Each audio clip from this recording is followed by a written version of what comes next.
Ciao e bentornati nella nostra cucina. Oggi voglio fare un primo piatto di facile realizzazione, molto gustoso e anche nutriente. Sono le linguine alla crema di zucchine e tofu. Gli ingredienti per 2 persone sono 500 g circa di zucchine, 125 g di tofu al naturale, delle olive taggiasche denocciolate sott'olio, un po' di cipolla fresca, della curcuma in polvere, olio extravergine d'oliva, sale, timo e 200 g circa di linguine. Ovviamente pasta di semola di grano duro e ovviamente noi privilegiamo alimenti biologici. Scottiamo il tofu in acqua bollente e salata per qualche minuto e dopo lo possiamo raffreddare, lo sciacquiamo in acqua fredda e lo mettiamo da parte. Questo procedimento veloce renderà il tofu più digeribile e anche pronto ad assorbire di più i sapori e gli aromi con i quali verrà preparato.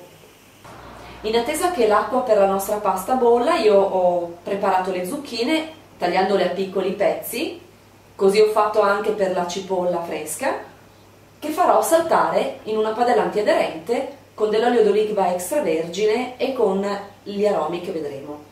Ora che l'olio è caldo, faccio saltare le zucchine con le cipolle.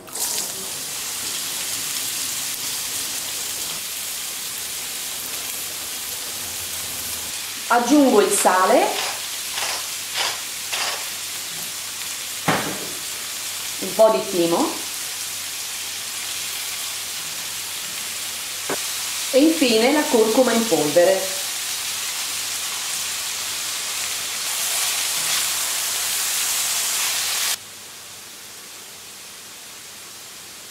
Mentre le zucchine stanno cuocendo, io inizio a preparare il tofu, devo semplicemente sbriciolarlo in questa maniera e questo è il risultato. Ora con l'aiuto di un frullatore di immersione riduco le zucchine a crema.